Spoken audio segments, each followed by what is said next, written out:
Imagine building a magnificent palace, brick by painful brick, over an entire lifetime, only to watch a single spark reduce it to a pile of worthless ash in mere seconds. Why do we allow the unseen fire of anger to burn inside our homes, destroying our deepest relationships and wiping away years of good karma in one blinding moment? Welcome, seekers of truth. Today, we unlock the profound, shattering wisdom of Saint Kabir to confront the twin forces of destruction, anger and ego. But what is anger, really? It is not merely a moral flaw, it is an intense, volatile energy. Just as milk boils over when the pot is too small for the flame beneath it, our minds overflow with rage when our inner spiritual vessel lacks depth. In our journey today, we will explore 3 suspenseful tales of human consciousness. You will witness a student in a chilling Tolstoy story whose unchecked, rajasic thoughts escalate into unconscious violence over a pawn watch. You will stand beside a proud royal minister seeking peace from the ancient master Lao Tzu, only to be drenched in filthy garbage to reveal the rotting roots of his own mind. And you will discover a dying father's sealed envelope containing a life-saving 24-hour secret to conquer wrath forever. Take a deep breath. Let us expand our inner vessel and transform the flame of anger into pure divine light. Today's spiritual discourse centers around the wisdom of Saint Kabir, with a special focus on understanding and overcoming anger. The first couplet is Krodh agni ghar ghar jale, sakal sansar, deen leen nij bhagat jo, tinke nikat ubar. We can understand the meaning of this message as, the fire of anger burns in every home, and the entire world is being consumed by it. However, those humble devotees who remain deeply absorbed in the remembrance of the divine stay untouched by this fire. In fact, whoever comes into their peaceful presence also finds liberation and relief from this suffering.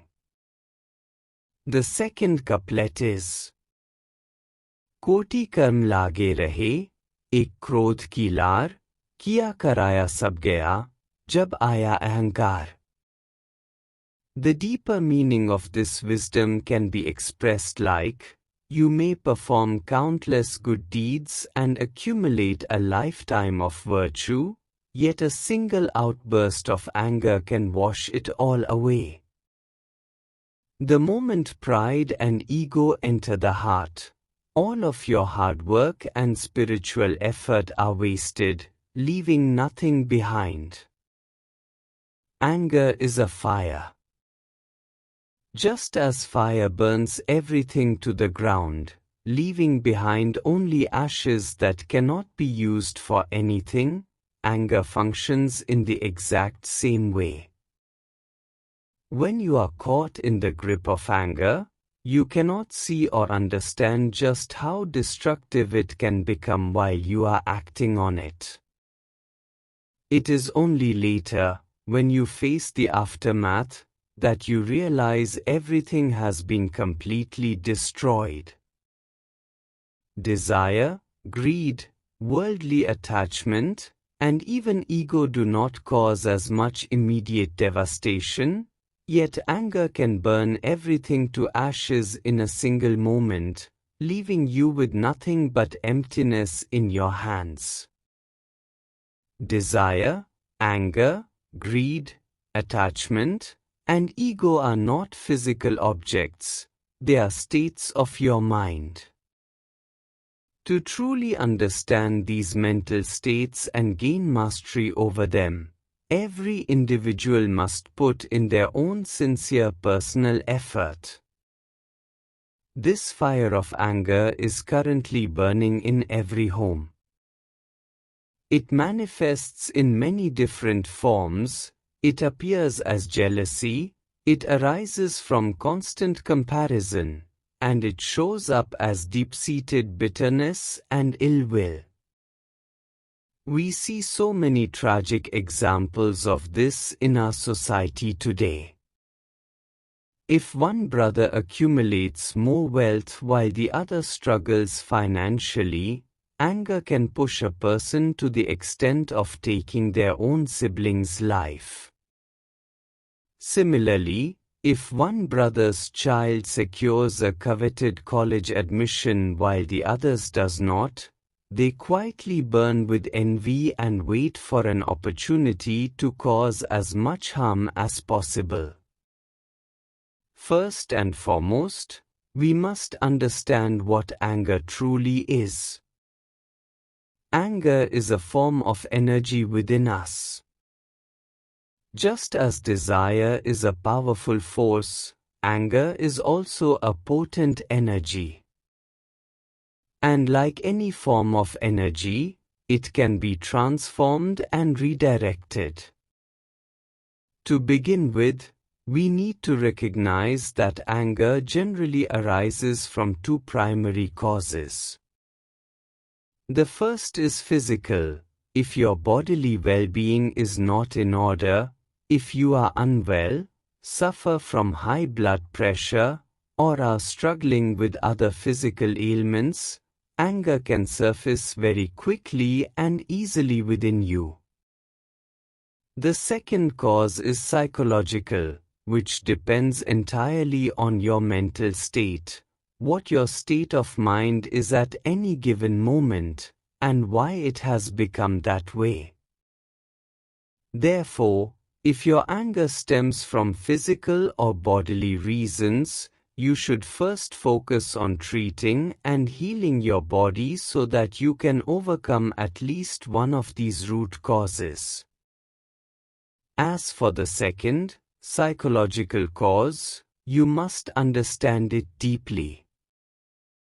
When your personal desires and expectations are left unfulfilled, and you do not get what you are grasping for in life, anger naturally arises. Furthermore, if your mental and emotional maturity has not fully developed, for instance, if through family privilege or mere good fortune you have been placed in a high position without possessing the true inner capacity or capability for it, you will find yourself getting angry over every little thing. This restlessness happens simply because your wisdom and understanding have not yet truly matured. Let us understand this wisdom from another perspective. Suppose you have a 1-liter vessel and you pour 950 milliliters of milk into it, then place it over a fire. In this example, the vessel represents your inner mental capacity, and the amount of milk represents your worldly status or position. With the vessel placed on the stove, intense heat rises from below. Even the slightest increase in energy will cause the milk to boil over and spill out of the pot. This is the exact condition of a person whose inner capacity is limited, yet who has been elevated to a high position. Just as the milk repeatedly boils over the rim, such an individual will continuously boil over with anger. Now, imagine a 5-liter vessel that contains only 1 liter of milk. No matter how intense a fire is lit beneath it, the milk will never boil over and spill out. When your mental and emotional capacity is vast compared to your worldly position, you will remain grounded and never fall prey to anger. Anger typically surfaces when your inner capacity is small, yet your external rank is high or your wealth is great. You can apply this truth to any aspect of life. Therefore, To truly master and control anger, it is essential that you expand the size of your vessel. In other words, you must actively work to deepen and enlarge your own mental and spiritual capacity. Therefore, in order to reduce anger, you must expand your inner mental capacity. The more you develop and enlarge your mental fortitude, the more you will rise above anger. This inner capacity cannot be increased through the use of medicines or medical treatments. To elevate your state of mind, you must immerse yourself in the practice of meditation. As you enter deeply into meditation, your mental capacity will gradually expand, and anger will naturally cease to overtake you. It is essential to understand how to calm and lessen anger.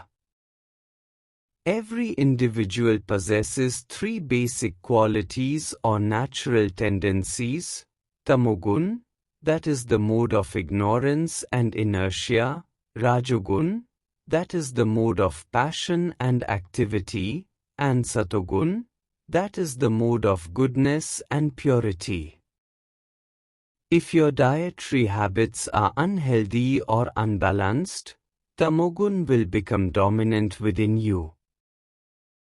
Similarly, certain foods and a high-paced, stressful work lifestyle will fuel the dominance of rajogun. On the other hand, satogun becomes prominent when you engage in devotion to the divine and consume pure, sattvic food. All three qualities, tamogun, rajogun, and satogun, reside within every human being, only their relative proportions keep shifting. Whichever quality becomes dominant at a given moment dictates how a person will act. For example, when rajogun is dominant, a person may excel in worldly business and ambitious drive. However, if a situation arises that calls for an argument or a fight, they will jump into conflict without a second thought. There was once a disagreement between two brothers over wealth and family property.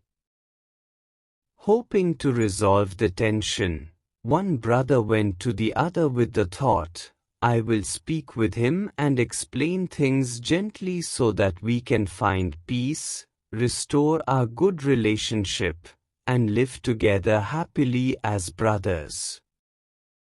He approached his sibling with pure, sattvic intentions. However, the other brother's mind was deeply immersed in tamasic and rajasic energies. As they began to talk, the conversation quickly escalated into a heated argument. Far from reaching a peaceful understanding, the second brother lost control, attacked him with a knife, and left him wounded.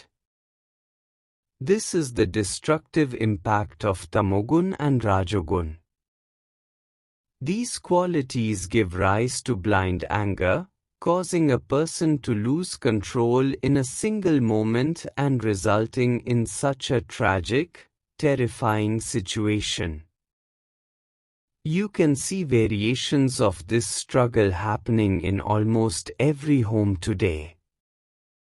The exact circumstances and forms may differ, but this underlying condition of the mind is widespread.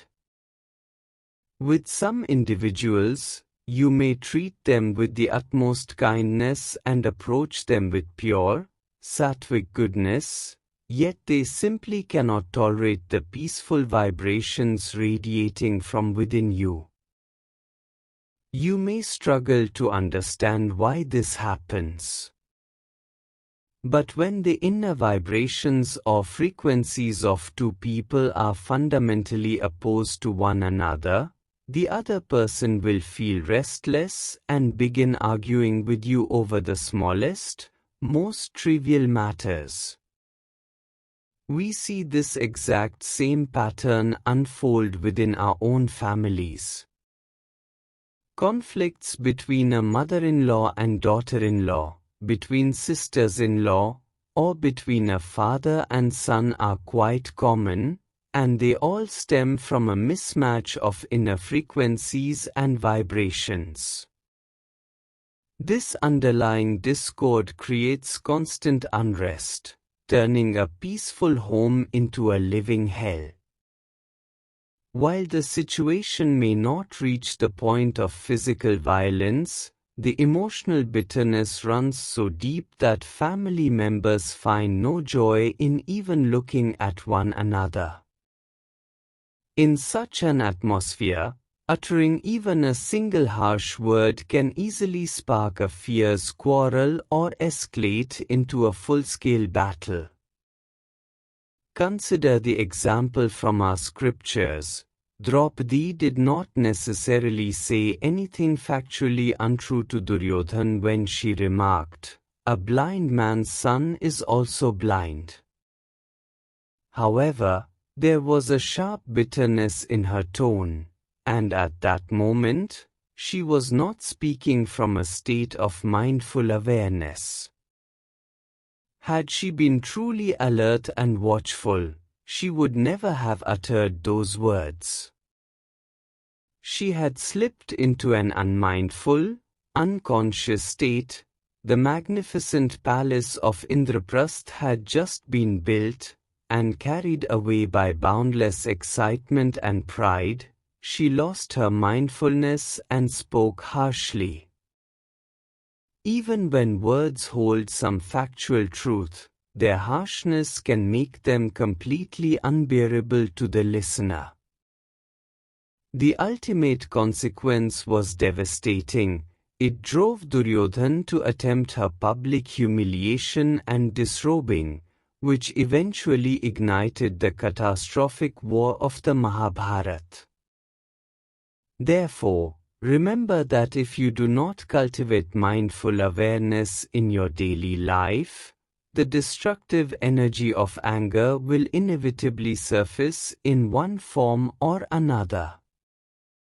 There is a very famous story by Tolstoy. A young student used to sit in his room studying, and from there, he would observe an elderly woman who earned her living by lending money on interest. She operated by taking people's belongings as collateral in exchange for cash.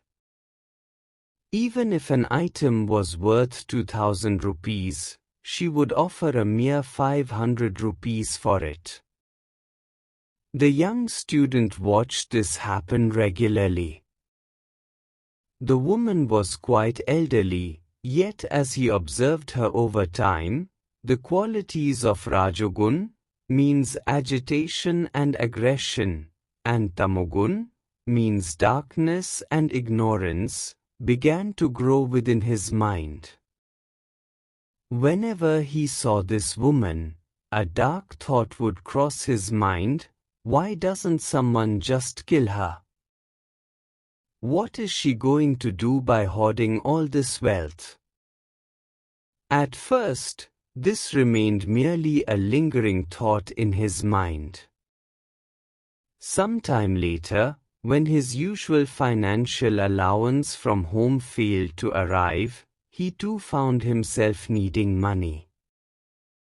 He decided to visit the woman, hoping to pawn his watch for some cash. The woman examined the watch. Even though it was worth 3,000 to 4,000 rupees, she plainly stated, "I will only give you 1,000 rupees for this." A fierce surge of anger rose deep within the young man, but what could he do in his situation? Out of helplessness, he agreed to accept the 1,000 rupees. However, The rajasic and tamasic impulses within him had become so powerful and overwhelming that he stepped toward the woman, placed his hands around her throat, and ended up taking her life. Afterward, he quietly returned to his room and thought in bewilderment, "What just happened? I didn't even do anything to her." Because his mind was completely clouded and consumed by the unconscious states of tamogun and rajogun, he did not even realize in the heat of that moment that he had strangled her to death. In the end, the story teaches us that whatever feelings you carry within your mind, your actions will eventually reflect them. Later on, the young student went to the police station himself to confess, but no one believed that he had killed the woman. Since this happened a very long time ago, modern investigative methods like fingerprinting did not exist. The student returned home, overwhelmed by a deep sense of guilt and self-loathing. He realized that merely harboring dark thoughts can cause the destructive energies of tamogun and rajogun to grow so intense within a person that, when blinded by anger, they completely lose awareness of the terrible things they might do. There is also a deeply spiritual and touching story about Lao Tzu, the great ancient Chinese sage. Legend has it that he was born already looking like an 80-year-old man, possessing profound wisdom and enlightenment from his very infancy. Lao Tzu lived quietly in his ashram, spending his days deeply absorbed in meditation. During that time, a minister of the local king was suffering from severe inner restlessness and anxiety. Despite trying everything in his power to calm his mind and find peace, he could not overcome his mental agitation. Finally, seeking guidance and relief, he came to visit Lao Tzu. When the minister arrived, evening was just about to fall. He approached the sage and poured out his inner suffering and distress. Lao Tzu simply looked into his eyes and said nothing. Finally, he told the minister, "Go and rest for now. Come back tomorrow morning."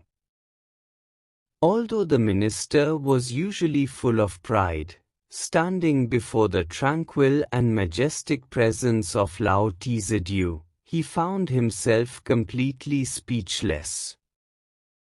He quietly went to his room and went to sleep. The next morning, he woke up, put on fresh, clean clothes, and began walking toward Lao Tzu's ashram. On his way, as he walked past a house, a young boy suddenly threw garbage right onto him. It was a filthy mess of fruit scraps, dust, dirt, and dry leaves. In an instant, all his clean clothes were ruined. The minister lost his temper and shouted harsh, angry words at the boy. The child listened quietly and then replied, "Whatever you are inside, that is what will fall upon you." This remark made the minister even more furious. But what could he do? Still burning with rage, he arrived at Lao Tzu's ashram, sat down, and poured out his bitter frustration about what had just happened. Lao Tzu listened quietly, watching him the whole time. Not a single trace of reaction or disturbance appeared on the sage's face. He simply looked at the minister with a deep, gentle gaze, remaining completely serene and cheerful. The minister sat there for a little while. Then Lao Tzu spoke to him, saying, "Go home for now, and come back after a few days." This made the minister even more angry.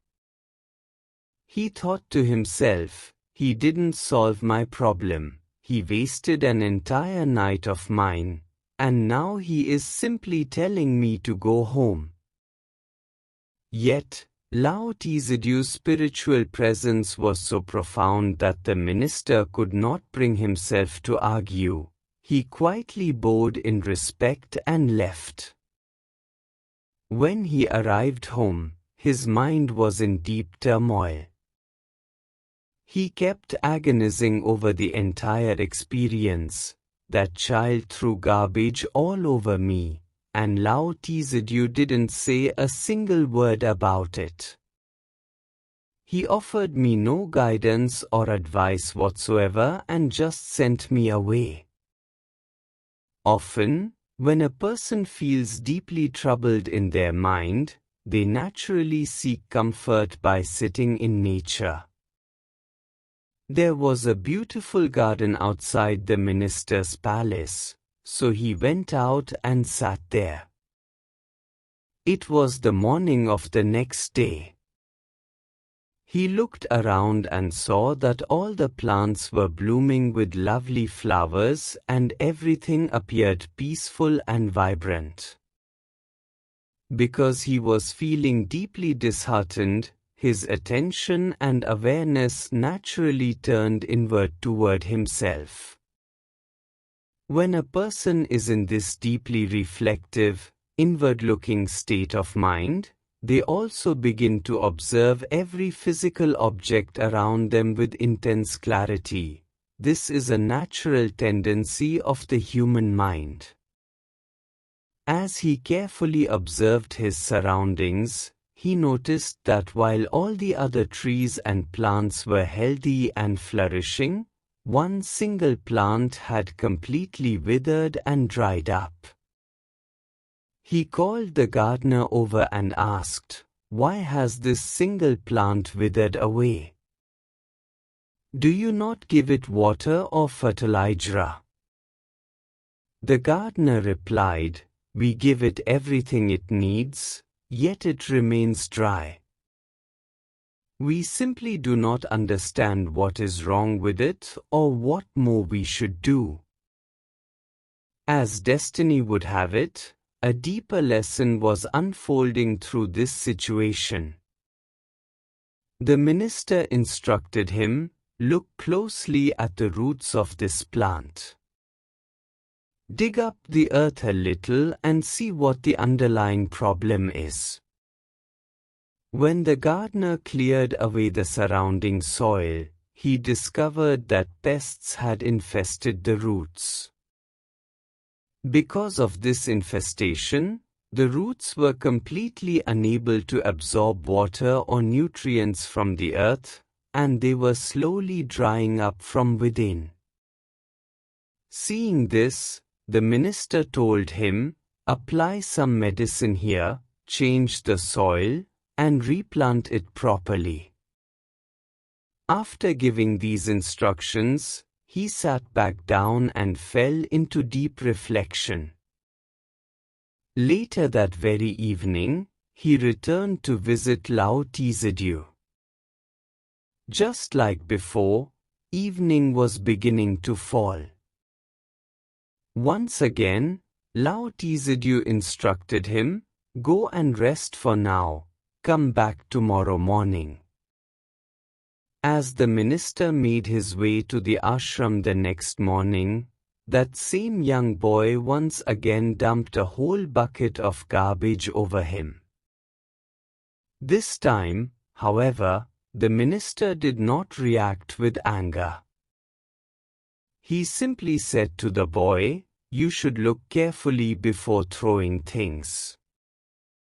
Just 2 days earlier, he had flown into a blind rage, but today he remained completely calm, spoke those mild words without any resentment, and quietly continued on his way. When he arrived at the ashram and began to speak, Lao Tzu gently said to him, "That child did not throw the garbage on his own, he did it because I instructed him to. Both times, it was thrown at my request." Notice how today, anger did not arise within you. Then Lao Tzu explained, "This reflects a withered, decayed condition within your own being. Just as the roots of the plant in your garden had become infested and damaged, a similar decay has taken root in your state of mind. That is precisely why you are so easily overwhelmed by anger. You must heal and step out of this internal state of decay. Only then will your anger dissolve." Lao Tzu continued, "There is no medicine or physical remedy that can pull you out of this condition. You must heal your state of mind and restore your inner well-being. To achieve this, you must immerse yourself in the practice of meditation and enter a state of deep inner silence and stillness. As you do this, all the deceit, impurities, and unhealthy emotions harbored inside you will be cleansed and washed away, and you will find true peace. Consider this, on the first day when the child threw garbage on you, how much anger flared up inside you. Yet, on the second day, that anger did not arise at all. Why didn't it arise? Because you had looked closely at the roots of that plant and realized that one must look below the surface to understand the true cause of suffering.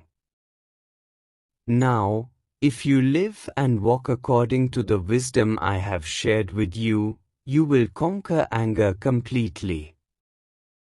Come back to me only when you are able to walk this path of practice, when you have truly experienced it for yourself, and when you can clearly recognize the inner transformations taking place within you, then come to see me." There once lived a great thinker and philosopher. When he was just 8 or 9 years old, his father lay on his deathbed. The father possessed no material wealth or worldly belongings to leave behind, but throughout his life, he had accumulated a vast treasure of inner virtues and noble qualities. Since he was in his final moments, he could not simply transfer these virtues directly to his young son. So, he asked for a piece of paper and wrote something down. He sealed the paper inside an envelope, handed it to the boy, and gently instructed him, "When you turn 18 years old, open this envelope and read what I have written." The young boy took the envelope and safely stored it away in a cupboard. About 10 years passed. One day, while looking through that cupboard, he stumbled upon his father's envelope.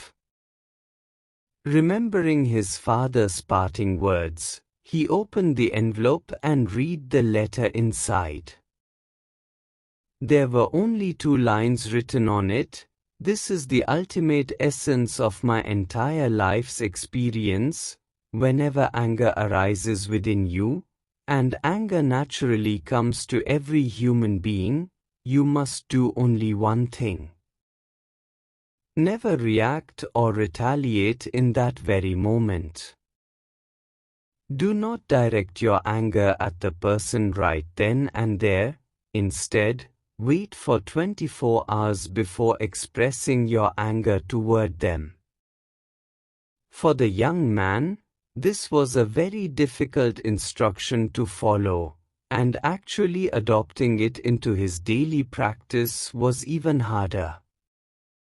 However, he held such deep respect and reverence for his father that he truly made this principle a guiding rule of his life.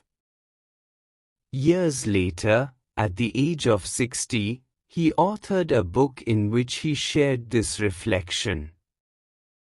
Whenever I waited for 24 hours and reflected deeply overnight, I realized that in 95% of the situations, the fault was entirely mine. The other person was not to blame at all. Either they simply did not understand what I was trying to say, or the energy and vibrations radiating from me were so unsettling that they could not tolerate them, which caused them to react with anger. There were barely 2% of cases where the fault truly lay with the other person.